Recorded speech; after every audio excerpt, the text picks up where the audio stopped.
ما هي السورة القرآنية التي يبكي فيها الشيطان عند سماعها؟ الفاتحة، السجدة، الناس.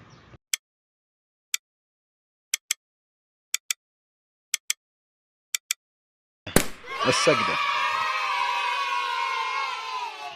أين يوجد البيت المعمور؟ في الجنة، في السماء، في الأرض.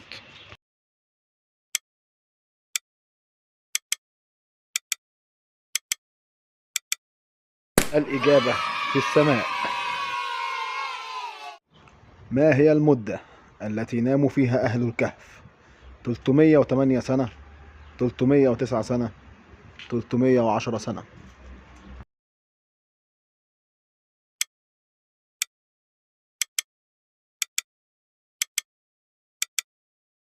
الإجابة 309 سنة. في أي سنة شرع شهر رمضان المبارك؟ 2 من الهجرة، 3 من الهجرة، 4 من الهجرة.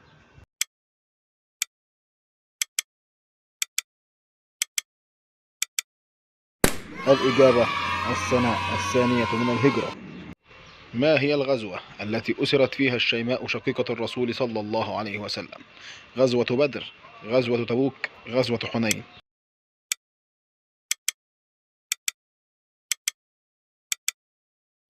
الإجابة غزوة حنين. كم عدد الأشهر الحرم؟ 2 شهر، 3 أشهر، 4 أشهر.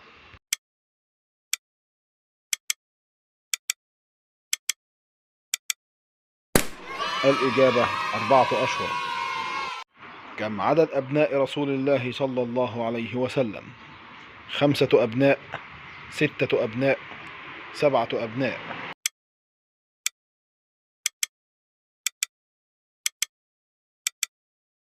الإجابة 7 أبناء. أول من أسلم من الرجال؟ عمر بن الخطاب، أبو بكر الصديق، عثمان بن عفان.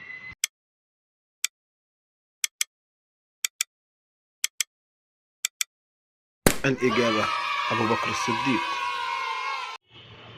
أول من أسلم من الأنصار؟ جابر بن عبد الله، سعد بن معاذ، أبو عبيدة الجراح.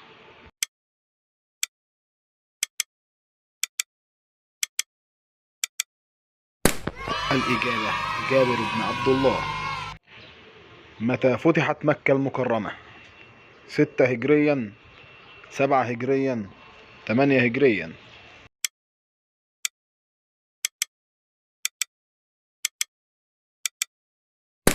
الإجابة 8 هجريا. هل قناة الصاوي سؤال وجواب ممتازة، جيدة، سيئة؟ أجب في التعليقات وقول لنا إيه رأيك. وبكده حبايب قلبي انتهينا من الفيديو بتاع النهاردة. أتمنى يا رب الفيديو يكون عجبكم. لو عجبك الفيديو ما تنساش تعمل لايك واشترك في القناة وفعل زر الجرس يصلك كل ما هو جديد. واستنوني في فيديو جديد إن شاء الله. والسلام عليكم ورحمة الله وبركاته.